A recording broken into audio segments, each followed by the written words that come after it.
આવા ઐશ્વર્યમાં અને આવી વીરતામાં જ ભગવાનનો યશ છે. એટલે એ યશ સર્વ માન્ય છે, સર્વ સ્વીકૃત છે. શાસ્ત્ર પણ એ જ યશનું નિરૂપણ કરે છે અને ભગવાનની આવી વ્યાપકતા, સર્વજ્ઞતા, સર્વ સામર્થ્યમાં જ ભગવાનનો યશ છે, ભગવાનનું મહાત્મ્ય છે. એના પછી છે શ્રી. શ્રીનો અર્થ છે ભગવાનની શોભા. ભગવાનના કાર્યમાં, ભગવાનની અનંતતામાં, ભગવાનના અનંત અલૌકિક અપ્રાકૃત ગુણોમાં ભગવાનની શોભા છે, જેનું નિરૂપણ શ્રી ગોસાઈજી સર્વોત્તમ સ્તોત્રના મંગલાચરણમાં કરે છે. પ્રાકૃત ધર્માનાશ્રયમ એટલે કોઈ પણ પ્રકારના પ્રાકૃત ધર્મોનો જે અનાશ્રય છે, એટલે પ્રાકૃત ધર્મો જેમનામાં નથી. અપ્રાકૃત ધર્મ નિખિલ રૂપમિતિ, દરેક પ્રકારના અપ્રાકૃત ધર્મો જેમના અંદર છે. પ્રાકૃત ધર્માનાશ્રયમ અપ્રાકૃત નિખિલ રૂપ ધર્મમિતિ નિગમ પ્રતિપાદ્યમ, વેદ દ્વારા જેમનું પ્રતિપાદન કરવામાં આવ્યું છે. તત શુદ્ધમ સાકૃતિ, એવા શુદ્ધ આકારવાળા એટલે વ્યાપક હોવા છતાં પણ જે સાકાર છે, સાકાર હોવા છતાં પણ જે વ્યાપક છે, એવા કૃષ્ણની હું સ્તુતિ કરું છું. એવું મંગલાચરણ શ્રી ગોસાઈજીએ ભગવાનના અનંત અલૌકિક ગુણોનું નિરૂપણ કરવા માટે કરી છે. આ જ ભગવાનની શ્રી છે, આમાં જ ભગવાનની શોભા છે, જેનું નિરૂપણ શ્રી મહાપ્રભુજી કૃષ્ણાશ્રયમાં પ્રાકૃતા સકલા દેવા ગણિતાનંદ કમૃહત પૂર્ણાનંદો હરિસ્તસ્માત કૃષ્ણ એવ ગતિર્વમાં આ વચન દ્વારા કરી રહ્યા છે કે દરેક દેવ પ્રકૃતિના ગુણોથી બંધાયેલા છે, પ્રકૃતિથી પર કોઈ નથી. પ્રકૃતિના સાત્વિક, રાજસ અને તામસ ગુણોનો પ્રભાવ દેવો ઉપર પર છે. દેવોથી પણ ઉત્તમ જો તમે અક્ષર બ્રહ્મને માનતા હો તો એ અક્ષર બ્રહ્મ પણ ગણિતાનંદ છે. અગણિત આનંદ, પૂર્ણાનંદ કેવલ ભગવાન શ્રી કૃષ્ણ છે. એ કૃષ્ણ મારો આશ્રય છે. આ ગુણોમાં આવી અલૌકિકતામાં જ ભગવાનની શોભા છે, ભગવાનની શ્રી છે. સમજાયું? પાંચમો ગુણ છે જ્ઞાન.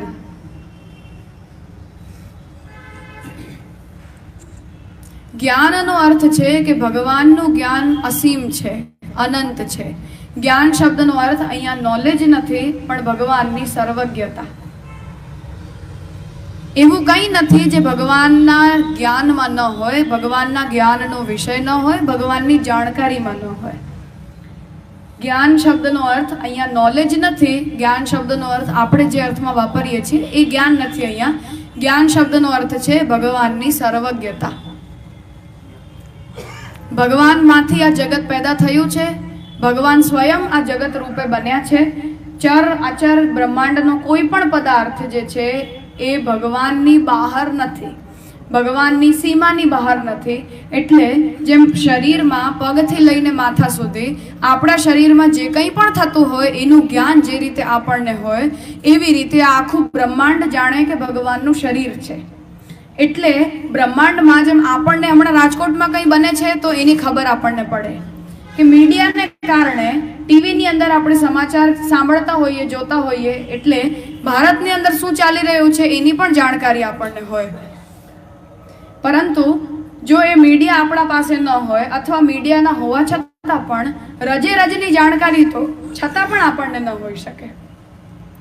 મીડિયામાં આપણને 10 સમાચાર ઉપલબ્ધ થતા હોય, 20 સમાચાર મળતા હોય, ભારત દેશના બહુ મોટા મોટા ન્યૂઝ ખબર પડતા હોય, પણ ભારતના દરેક ગામમાં, દરેક ઘરમાં, દરેક વ્યક્તિની સાથે શું ચાલી રહ્યું છે એનું જ્ઞાન આપણને ન હોય. કેમ કે આપણું જ્ઞાન સીમિત છે. આપણી અવેરનેસ, આપણી જાણકારી, આપણા જ્ઞાનના વિષયો સીમિત છે. પરંતુ ભગવાન આ જગતરૂપ બન્યા છે. સંપૂર્ણ જગત ભગવાનનું શરીર છે, ભગવાનમાં જ સ્થિત થયેલું છે. એટલે જેમ આપણા શરીરમાં કંઈ પણ થાય તો એનું જ્ઞાન આપણને હોય, એવી રીતે સંપૂર્ણ બ્રહ્માંડમાં જે કંઈ પણ ચાલી રહ્યું છે એનું જ્ઞાન ભગવાનને હોય. એટલે ભગવાન સર્વજ્ઞ છે, ભગવાન બધું જ જાણે છે. કોઈ પણ વિષય ભગવાનની જાણકારીની બહારનો હોય એવું સંભવ નથી. આ ભગવાનનો અનંત જ્ઞાન ધર્મ છે, જ્ઞાન ગુણ ધર્મ છે.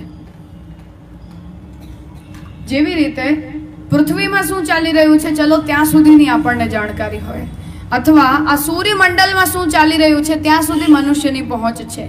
वधारेमां वधारे आपणी आकाशगंगा जे गैलेक्सी छे एना सुधी आपणा मनुष्यनी पहोंच छे।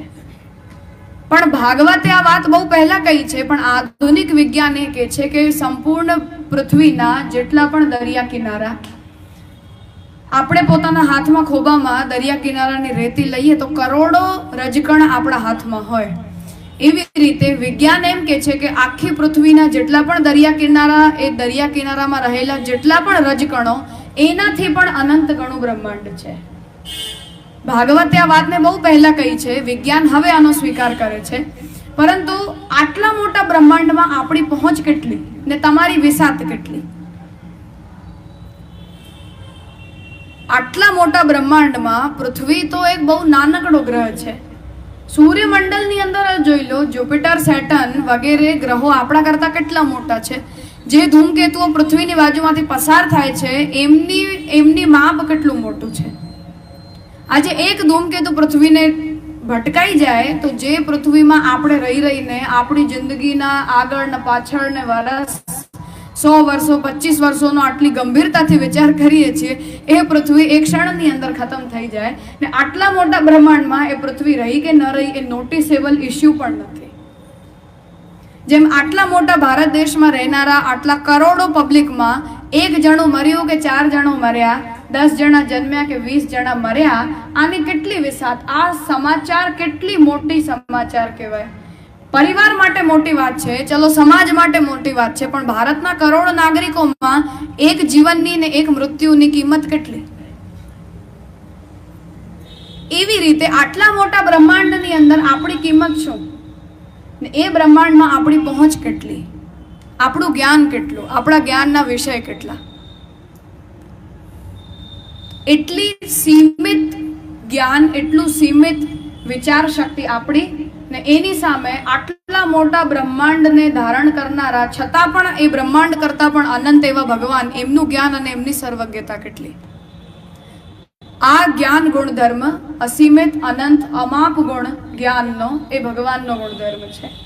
एनी सामे विसातमां पण ना आवे एटलुं नानकड़ुं ज्ञान आपणुं। ज्ञान शब्दनो अर्थ समजायो? आमा भगवान में ज्यारे आपणे ज्ञान शब्दनो प्रयोग करी रह्या छीए तो ए ज्ञान गुणधर्मनो अर्थ छे भगवाननी सर्वज्ञता। केम के जेम आपणुं शरीर छे एम संपूर्ण ब्रह्मांड ए भगवाननुं शरीर छे एवुं उदाहरण आपणे शास्त्र समजण माटे आपे छे। बीजुं उदाहरण शास्त्र आ वातने समजाववा माटे एम आपे छे के जेम माताना गर्भमां बालक होय एवी रीते आखुं ब्रह्मांड भगवानना जाणे गर्भमां छे। एने ब्रह्मांड अंड होय, जेम अंडो होय ए अंडानी अंदर बालक होय एवी रीते भगवानना अंडमां आखुं सृष्टि छे, जे सृष्टिमां आपणे पण एक एनो नानो टुकड़ो भाग छीए। तो ए आखुं ब्रह्मांड ए भगवानना गर्भमां छे एटले जेम आपणने आपणा शरीरमां जे कंई पण थाय एनुं ज्ञान होय एम भगवानने आ ब्रह्मांडमां जे कंई पण चाले छे एना प्रति भगवान सर्वज्ञ छे। आ भगवाननुं ज्ञान गुणधर्म छे। छेल्लुं छे वैराग्य। छठ्ठुं गुणधर्म छे वैराग्य। वैराग्य शब्दनो अर्थ आपणे सामान्य भाषामां त्याग, विरक्ति वगैरेना अर्थमां विचारीए छीए, पण भगवाननो वैराग्य गुणधर्मनो अर्थ छे, एने लखी लो, निर्दोषम हि समम ब्रह्म। निर्दोषम हि समम ब्रह्म।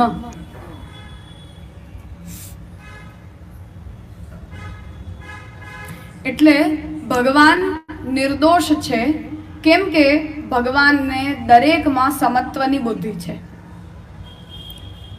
समत्वनी बुद्धि होवानो अर्थ शुं? आपणा माटे कंईक खराब छे, आपणा माटे कंईक सारूं छे, आपणा माटे कोईक पाप छे, आपणा माटे कंईक पुण्य छे, आपणा माटे कोईक क्रिया ए पुण्य छे, कोई क्रिया आपणा माटे पाप छे। तो आ बधामां समत्व नथी, एक समानता नथी। आपणा दरेक विचारमां, आपणी दरेक निर्धारणोनी अंदर अप एंड डाउन छे, एटले भेद छे। भगवान संपूर्ण जगत रूप पोते बन्या छे। दरेक रूप ए भगवाननुं रूप छे, दरेक नाम ए भगवाननुं नाम छे, આપણે બધા ભગવદ રૂપ છીએ, આખું બ્રહ્માંડ ભગવદ રૂપ છે. આપણા માટે કંઈ સારું ખરાબ હોઈ શકે, પણ ભગવાન માટે કંઈ સારું ખરાબ નથી. જે કંઈ પણ છે એ બધું સારું જ છે, પોતાનું જ છે. જેને કાલે આપણે સમજ્યા કે સૃષ્ટિ ભગવાનની આત્મક્રીડા છે. ભગવાન સ્વયં જ આ જગતના રૂપમાં બન્યા છે. તો આમાં કંઈ પણ હોય એ બધું ભગવદ રૂપ છે, બધું જ ભગવાન પોતે બને છે.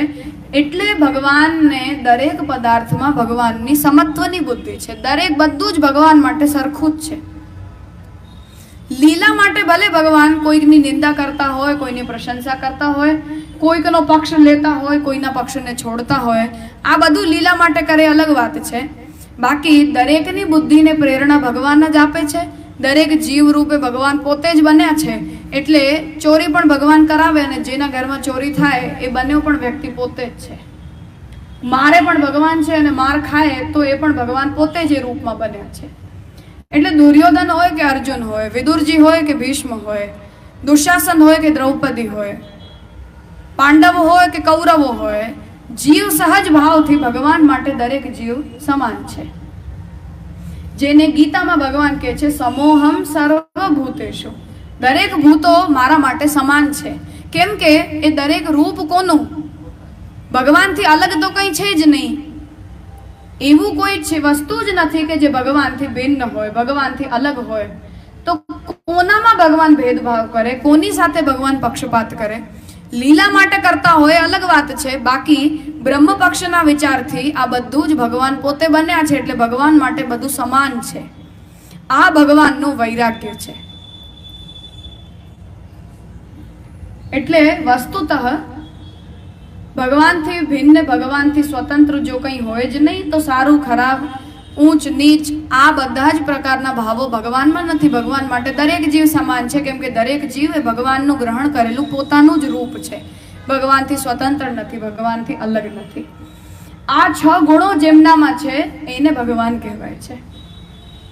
મહાપ્રભુજી આપણને વાત સમજાવે છે કે ઐશ્વર્ય હોય, વીર્ય હોય, યશ હોય, શ્રી હોય, જ્ઞાન હોય કે વૈરાગ્ય હોય, આ 6 ગુણો એની પૂરેપૂરી માત્રામાં, અસીમ માત્રામાં પરબ્રહ્મ શ્રી કૃષ્ણ સિવાય બીજા કોઈનામાં પણ નથી. એ બ્રહ્મા, વિષ્ણુ, શિવ, દુર્ગા, ગણપતિ, દેવો, મનુષ્ય, રાજા ક્યાંય સુધી પણ પહોંચી જાઓ, પરંતુ આ ગુણો અનંત અને અસીમ માત્રામાં ભગવાન શ્રી કૃષ્ણ સિવાય ક્યાંય પણ નથી, કોઈનામાં પણ નથી. જેમ ગીતાજીના વચનથી આપણે આ વાતને સમજી કે ભગવાન જો એમ કહેતા હોય કે દરેક દેવતાઓમાં રહેલી ફલ આપવાની શક્તિ મારી આપેલી શક્તિ છે, તો એ દેવતાઓની શોભા એમની સ્વતંત્ર શોભા છે કે ભગવાનની આપેલી છે? એમની પોતાની નથી. ભગવાન જો ન ઈચ્છે એમના પાસેથી એ શક્તિને વિડ્રો કરી લે તો એમની એ શોભા પોતાની શોભા તો છે જ નહીં. જેમ સૂર્ય અને ચંદ્ર, આનું ઉદાહરણ સમજી લો. ચંદ્ર પ્રકાશિત કોના પ્રકાશથી થાય છે? ચંદ્રનું પોતાનું તો પ્રકાશ છે જ નહીં. સૂર્યના પ્રકાશથી ચંદ્ર પ્રકાશિત થાય છે. આપણે એમ સમજીએ કે ચંદ્રની પોતાની શોભા છે. ચંદ્રની પોતાની શોભા નથી. એની શક્તિ અને એનો પ્રકાશ એ સૂર્યનો પ્રકાશ છે, જે ચંદ્રની અંદર આવે છે. તો વાત એ છે કે ભગવાનનું જ ઐશ્વર્ય આપણા બધામાં છે. થોડું ઘણું પણ જો ઐશ્વર્ય, જેમ નરેન્દ્ર મોદીનું ઐશ્વર્ય મોટું કહેવાય આપણા બધાની સામે. એમની શક્તિ, એમની શોભા, એમનું યશ, એમનું જ્ઞાન બધું ભારતના સામાન્ય નાગરિક કરતાં ઘણું વધારે છે. કેમ કે વ્યક્તિ એ પોસ્ટ ઉપર છે. વાત આવી સમજમાં? આ ઐશ્વર્ય છે એમનામાં, એમનું પણ કોઈ યશ છે. ભારતના પ્રધાનમંત્રી હોવાને કારણે એમનું પણ યશ છે, એમનામાં પણ જ્ઞાન છે. એમના માટે પણ ભારતનો દરેક નાગરિક સમાન છે. પરંતુ આ 6 ગુણો અસીમ માત્રામાં નથી, સીમિત માત્રામાં તો કોઈનામાં પણ હોઈ શકે. ભગવાનની ભગવત્તા શેમાં કે આ બધા જ ગુણો, આ બધા જ શક્તિ સંપન્ન જે હોય, જેનામાં અપરિમિત અનંત માત્રામાં આ બધા ગુણો હોય, એને ભગવાન કહેવાય. મહાપ્રભુજી આપણને ભાગવત આપણને સમજાવી રહી છે કે કૃષ્ણસ્તુ ભગવાન સ્વયં. મહાપ્રભુજીનું આ વચન નથી, આ વચન ભાગવતનું છે. કૃષ્ણસ્તુ ભગવાન સ્વયં, કૃષ્ણ સ્વયં ભગવાન છે. કેમ કે આ 6 ગુણો અપરિમિત માત્રામાં, અનંત માત્રામાં પરબ્રહ્મ શ્રી કૃષ્ણ સિવાય કોઈનામાં પણ નથી. આપણા કરતા દેવી દેવતાઓ શ્રેષ્ઠ છે, આપણા બધા કરતા મોટા છે અને એમને ભગવાને સૃષ્ટિના સંચાલન માટે નિમ્યા છે. એટલે એમને કોઈ શક્તિ એ કાર્ય કરવા માટે અપાઈ હોય તો પણ એ ભગવાનની અપાયેલી શક્તિ છે. એટલે શિવમાં કોઈ સામર્થ્ય આપણને દેખાતું હોય, વિષ્ણુમાં કોઈ સામર્થ્ય દેખાતું હોય, દુર્ગામાં કે ગણપતિમાં, ગંગામાં, યમુનામાં, કોઈનામાં પણ આપણને કોઈ સામર્થ્ય દેખાતું હોય, એ બધું જ ઐશ્વર્ય ભગવાનનું આપેલું ઐશ્વર્ય છે, એમનું સ્વતંત્ર નથી. એટલે બીજા કોઈ પણ ભગવાન નથી, એકમાત્ર કૃષ્ણ જ ભગવાન છે. આ કૃષ્ણની ભગવત્તા છે. ચોથું પક્ષ છે શ્રી કૃષ્ણ. ફરીથી મૂળ વિષય ઉપર આવી જાઓ. બ્રહ્મ, પરમાત્મા, ભગવાન, હવે છે શ્રી કૃષ્ણ. ભાગવત આપણને વાત સમજાવે છે કે આ જે તત્વ છે, જે બ્રહ્મ છે, જે પરમાત્મા છે અને જે ભગવાન છે, એ આ સૃષ્ટિને બનાવે છે, સૃષ્ટિનું સંચાલન કરે છે, સૃષ્ટિનો લય કરે છે.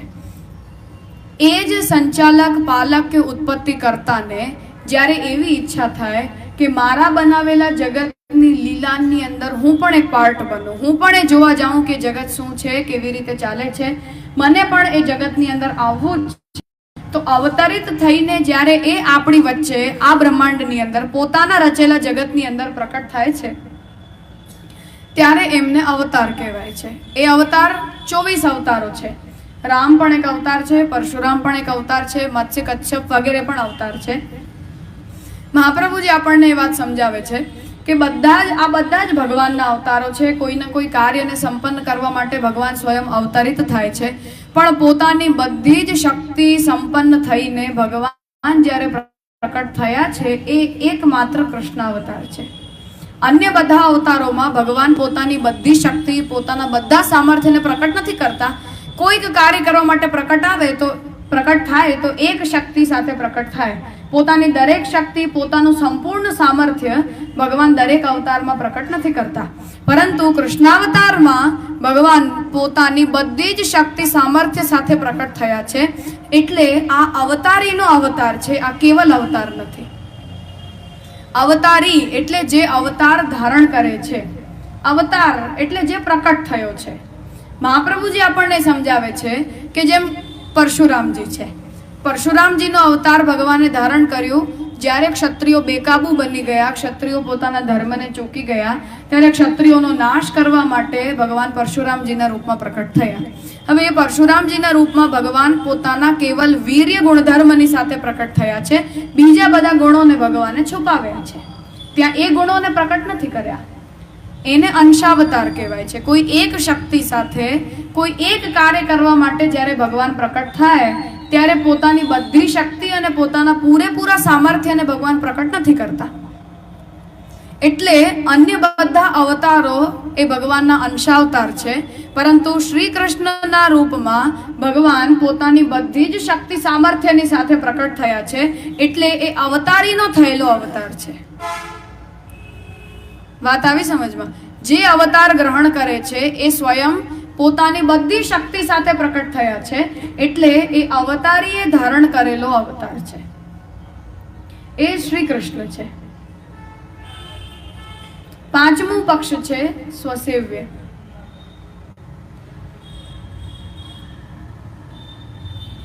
સ્વસેવ્યનો અર્થ છે એ જ કૃષ્ણને જ્યારે આપણે શ્રી મહાપ્રભુજીની મર્યાદામાં, મહાપ્રભુજીની સિદ્ધાંત મર્યાદામાં, આપણા સંપ્રદાયની મર્યાદામાં રહીને પોતાના ઘરમાં પોતાની સેવા માટે, આપણા ઉદ્ધાર માટે આપણે પોતાના ઘરમાં જ્યારે એ કૃષ્ણને પધરાવીએ છીએ, ત્યારે એ જ કૃષ્ણ કે જે ભક્તોદ્ધાર માટે વ્રજમાં પ્રકટ થયા, જેમણે નિર્ગુણ પુષ્ટિ ભક્તોને, નિષ્કામ પુષ્ટિ ભક્તોને કોઈ પણ સાધન રહિત હોવા છતાં પણ જેમનો સ્વીકાર કર્યો, એ કૃષ્ણ હવે આપણો સ્વસેવ્ય બને છે. આપણા ઘરમાં બિરાજતા સેવ્ય એ કૃષ્ણ છે. શ્રી પુરુષોત્તમ પ્રતિષ્ઠા પ્રકારમાં શ્રી ગોસાઈજી એ વાતને સમજાવે છે કે જેમ નંદરાયજી યશોદાજીને ત્યાં સારસ્વત કલ્પમાં ભગવાન અવતરિત થયા, એ અવતરિત થવા પાછળનું પ્રયોજન હતું નિસ્સાધન જીવોનો ઉદ્ધાર. ભગવાને ગીતાજીમાં પોતાના અવતાર પાછળના ઘણા બધા પ્રયોજનો બતાવ્યા છે. એટલે જ્યારે જ્યારે ધર્મનો નાશ થાય, જ્યારે જ્યારે અધર્મનું સ્થાપન થઈ જાય, સંતો દુઃખી થાય, સત્પુરુષોને ક્લેશ થાય, ત્યારે ધર્મની સ્થાપના માટે હું દરેક યુગમાં પ્રકટ થાઉં છું. આ પ્રયોજન ભગવાને પોતાના અવતારનું ત્યાં ધર્મ સંસ્થાપન માટે સમજાવ્યું છે. મહાપ્રભુજી આપણને વાત સમજાવે છે કે ધર્મ સંસ્થાપન કરવા માટે તો ભગવાન પોતાના કોઈ સેવકને મોકલી દે તો પણ થઈ જાય. આટલા નાના મોટા રાક્ષસોને મારવા માટે ભગવાન પરબ્રહ્મ પુરુષોત્તમ કૃષ્ણને પ્રકટ થવાની આવશ્યકતા નથી હોતી. જેવી રીતે તૃતીય સ્કંદ ભાગવતની સુબોધનીમાં મહાપ્રભુજી એ વાતને સમજાવે છે કે જ્યારે જરાસંધને ભીમે માર્યા ત્યારે ભીમના રૂપમાં ભગવાનનો આવેશ હતો. ભીમમાં ભગવાને પોતાની શક્તિને સ્થાપિત કરી અને ભગવાનની શક્તિ દ્વારા ભીમે જરાસંધને મારી નાખ્યો. હવે એ જરાસંધ જેવા એક નાનકડા રાક્ષસને મારવા માટે કઈ ભગવાને એની સાથે યુદ્ધ કરવાની આવશ્યકતા નથી. અસુરનો નાશ કર્યો તો કોઈક દ્વારા કરાવી દીધું ને એને એમાં જેટલી શક્તિની આવશ્યકતા હતી એ શક્તિ ભગવાને આપી દીધી. આવું જ અર્જુનની સાથે થયું છે. મહાભારતનું યુદ્ધ પૂરું થઈ ગયું એના પછી અર્જુન જ્યારે દ્વારકા ગયા ત્યારે સામાન્ય જંગલમાં રહેલા ભીલોએ અર્જુનને લૂંટી લીધા. અર્જુન તીર ચલાવે, કોઈ તીર કામ જ ન કરે. અર્જુનને એમ થયું કે આ તીરોથી મેં ભીષ્મ જેવા મહારથીને હરાવ્યા, આ તીરથી મહાભારતનું યુદ્ધ લડી લીધું, હું સંપૂર્ણ વિશ્વનો સૌથી મોટો ધનુર્ધર ને ભીલોની સામે હારી ગયો. પછી અર્જુનને વાત સમજાઈ કે એ મહાભારતનું યુદ્ધ એ અમારું પોતાનું યુદ્ધ નહીં હતું, પણ અધર્મનો નાશ અને ધર્મની સંસ્થાપના માટે રચાયેલી આખી એક કુરુક્ષેત્રની ધર્મભૂમિ હતી, જે કરવું એ ભગવાનની ઈચ્છા હતી. એટલે એ ધર્મ સંસ્થાપના કરવા માટે ભગવાને અર્જુનને નિમિત્ત બનાવ્યા. તો અર્જુનમાં એ કાર્ય કરવા માટેની શક્તિનું સ્થાપન ભગવાને કર્યું, એટલે અર્જુને યુદ્ધ લડી શક્યા અને એ યુદ્ધમાં જીતી શક્યા. ત્યારે અર્જુનને વાત સમજાઈ કે આમાં શક્તિ મારી પોતાની હતી જ નહીં, આ બધી શક્તિ ભગવાનની આપેલી હતી. તો તાત્પર્ય એ છે કે ધર્મ સંસ્થાપના કરવી અને અધર્મનો નાશ કરવો, આ કાર્ય કરવા માટે ભગવાને સ્વયં અવતારિત થવું ન પડે, પણ મહાપ્રભુજી એ સમજાવે છે કે એટલે ભગવાન જો સ્વયં અવતરિત થઈ રહ્યા છે એની પાછળનું એકમાત્ર પ્રયોજન ભક્તોનો ઉદ્ધાર છે, બીજું કોઈ નથી. પુરુષોત્તમનો જો આવિર્ભાવ થાય, પરબ્રહ્મ શ્રી કૃષ્ણનું જો પ્રાકટ્ય થાય, તો ભક્તોના ઉદ્ધાર કરવા સિવાય અન્ય કોઈ પણ પ્રયોજનથી પુરુષોત્તમ પોતાની સકલ શક્તિઓની સાથે પ્રકટ ન થાય. આ ભગવાનના અવતરિત થવા પાછળનું પ્રયોજન છે. શ્રી ગુસાઈજી આપણને સમજાવી રહ્યા છે કે એ જ પુરુષોત્તમ શ્રી કૃષ્ણ જેમનો આવિર્ભાવ નંદરાયજી યશોદાજીને ત્યાં ભક્તોનો ઉદ્ધાર કરવા માટે થયા, એ જ કૃષ્ણને આપણા જેવા પોતાને નિસાધન જીવ માનીને એ કૃષ્ણની પ્રાપ્તિ કરવા માટે મહાપ્રભુજીના શરણમાં આવીને આપણે ભક્તિ માર્ગના અનુગામી જ્યારે બનીએ ત્યારે આપણે પોતાના ઘરમાં જ્યારે કૃષ્ણને પધરાવી રહ્યા છીએ તો એ તમારા માટે થયેલો કૃષ્ણનો અવતાર છે. આપણા પોતાના માટે થયેલો, કેવલ પોતાના માટે, આપણા પરિવાર માટે થયેલો એ કૃષ્ણનો અવતાર છે, એ બીજું કોઈ નથી. તમે કૃષ્ણને પ્રાપ્ત કરવા માટે સેવા નથી કરી રહ્યા. મહાપ્રભુજી તમને જે પ્રાપ્ત કરાવ્યું એ કૃષ્ણ સ્વયં છે, સાધન નથી, તમને ફલ આપ્યું છે. પુરુષોત્તમ સહસ્ત્ર નામમાં દશમ સ્કંદની શરૂઆત મહાપ્રભુજી પરબ્રહ્માવતરણ કેશવ ક્લેશનાશન, આ પરબ્રહ્મનું અવતરણ છે એમ કરીને શ્રી મહાપ્રભુજી કરી રહ્યા છે. જન્માષ્ટમીની મધ્યરાત્રિએ દરેક વૈષ્ણવ પોતાના ગર્ભમાં કૃષ્ણ જન્મોત્સવ મનાવે છે કે નથી મનાવતો? આપણે જે દિવસે આપણા ઠાકોરજીને પાટોત્સવ મનાવીએ, જે દિવસે કે આપણા ઘરમાં ઠાકોરજી આપણા માથે બિરાજ્યા, પાટોત્સવને મનાવવાની પારંપરિક મેથડ શું?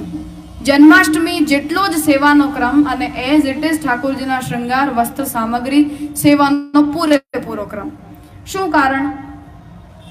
કે એ દિવસે જેમ નંદરાયજી યશોદાજીને ત્યાં નિસાધન જીવોના ઉદ્ધાર માટે ભગવાન પ્રકટ થયા, એવી રીતે આપણા ઘરમાં થયેલો એ કૃષ્ણનો અવતાર છે. ત્યાં તો ભગવાન ઘણા બધા કાર્યોને લઈને પ્રકટ થયા, એટલે એ કાર્ય પૂરું થયું તો ગોકુળ છોડીને મથુરા પધાર્યા, મથુરાથી દ્વારકા પધાર્યા. મહાપ્રભુજીની સિદ્ધાંત મર્યાદામાં રહીને સેવા કરો, તમારો કૃષ્ણ તમારું ઘર છોડીને ક્યાંય નહીં જાય. એ અવતરણના પાછળ તો ઘણા બધા પ્રયોજનો હતા જેને ફૂલફિલ કરવા માટે પ્રભુ પ્રકટ થયા, તો એ ઘર છોડીને બહાર પણ પધાર્યા. એ ચોખ્ખી વાત છે કે વ્રજમાં ભગવાનની લીલા નિત્ય છે. એ સ્થાનનો ત્યાગ ભગવાને ક્યારે નથી કર્યો, એ ભક્તોનો ત્યાગ ભગવાને ક્યારે પણ નથી કર્યો. પણ આપણા ઘરમાં બિરાજતા સેવ્ય આપણું ઘર છોડીને ક્યાંય નથી જતા. એમને કોઈની સાથે શેર નથી કરવાનું આપણે, એ આપણા માટે છે, બીજા કોઈના માટે નથી. એવું અવતરણ શ્રી ગોસાઈજી આપણા ઘરમાં થયેલા સ્વસેવ્યનું માને છે. એકદમ પર્સનલાઇઝ્ડ સ્વરૂપ છે, એમને કોઈની સાથે શેર કરવાની તમને જરૂર જ નથી. તમે અને તમારો પરિવાર, આનાથી આગળ એક પણ વ્યક્તિ નહીં. તમારો આત્મીય, જેને પણ આપણે પોતાનો પ્રિય માનતા હોઈએ, જે વ્યક્તિને આપણે પોતાના પરિવારનો સભ્ય માનતા હોઈએ, એના સિવાય એ કૃષ્ણ સેવામાં સહભાગી બનવાનો અધિકારી એક પણ વ્યક્તિ નહીં. શ્રી મહાપ્રભુજીએ આપણને એ કૃષ્ણ આપણા ઘરમાં પધરાવ્યા છે. ક્યાંય જવાની જરૂર નથી, ન કોઈ તીર્થની આપણને આવશ્યકતા છે,